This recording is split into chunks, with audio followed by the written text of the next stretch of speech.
So we're at North Cedar Street.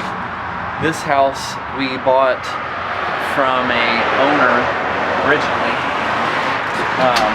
25 grand, and we rehabbed it when we got it. We added central air. We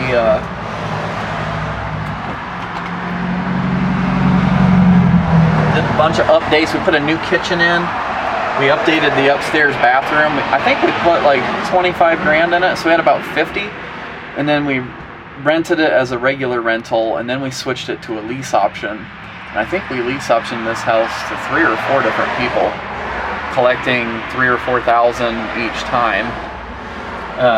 Let me get us inside here.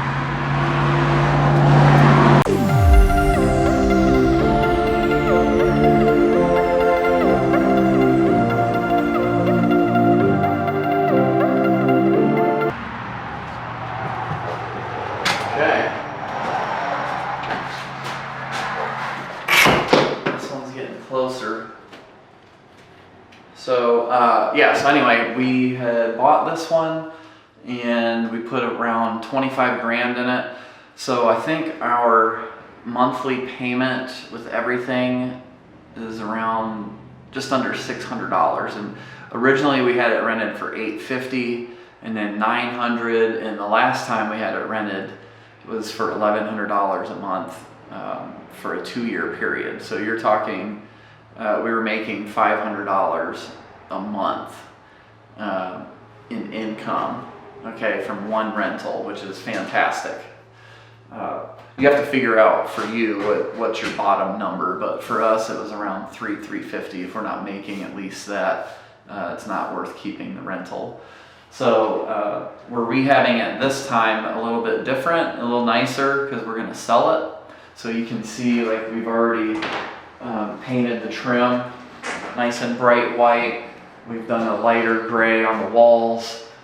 We've sprayed all the ceilings. We'll put a flowing floor, one floor from front all the way through, and this will be the formal dining room. It's huge.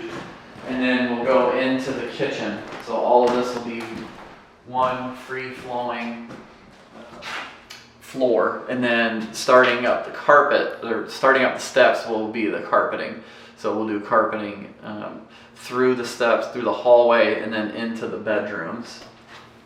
These cabinets we put in new a few years ago, so we will actually clean these up and then repaint them if we have to. We'll try to clean them first only, but if they don't look top notch, then we'll put a fresh coat of paint all across that. The previous tenants unfortunately stole our stove and they stole our refrigerator.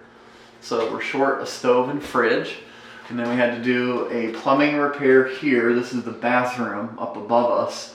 So we had to cut this piece out and then do some plumbing repairs and then patch that piece back in, and then that'll get sanded a little bit more and then repaint the ceiling. Okay, and then we'll put a new door on the back because this one is tore up. If you look, outside is even worse than the inside. It's just in terrible shape. So yeah, we'll put a nice finish new door. I do like the glass, so we'll probably keep the glass to let as much light in the kitchen as possible.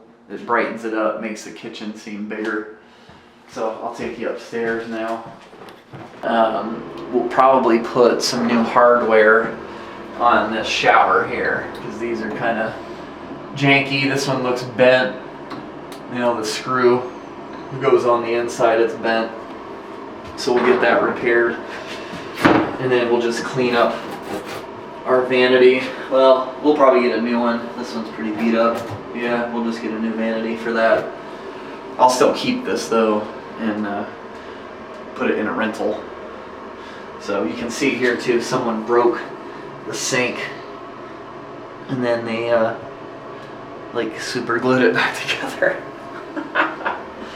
Looks like somebody's staying here. You got a razor, toothbrush. What the heck? You got no water on? And this is interesting. If you ever have to order one of these corner toilets are really cool for tight spaces, but these suckers are like 350 bucks each. A normal toilet is around 100, 125. So that's like 3 toilets in one. All right, I'm going to show you the bedrooms now up here. They're all the same, but I'll show you the master, or the largest bedroom here. It's got a cool chimney. That's original tile right there. This is 1 coat of primer, so that's what it looks like after you get 1 coat on the dark door. That's what it looks like when it's finished. Okay? So still some more work to do up here, but this will all get carpet. So we left the tack strip, and the carpet guy will just come in, throw all this carpet down in one day. All right, I think we're gonna head to the basement next and hopefully no water. Here we are in the basement, and it looks like my problem is still not solved. And actually, I told those guys to pull this off and patch that right there, and it's not done. So, really unclear as to what he patched. So, I'm going to call him right now and see where exactly he patched, because that's not the place that I told him.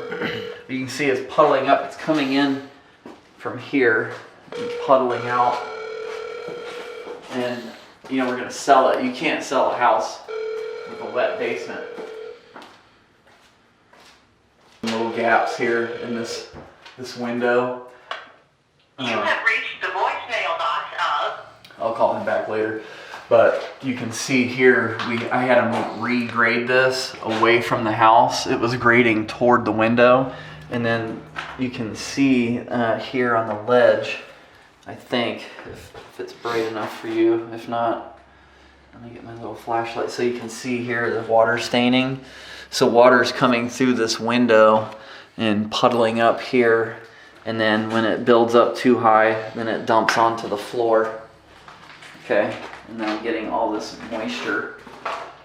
And if I have this coming in on the floor, nobody's gonna want to buy my house. Womp womp. So, I still don't know what he fixed with that hydraulic cement. I specifically asked him to patch this section because I know water intrusion is coming in there, but I don't see where that was done. Unfortunately, I was hoping I would share excitement of a dry basement, but to be continued.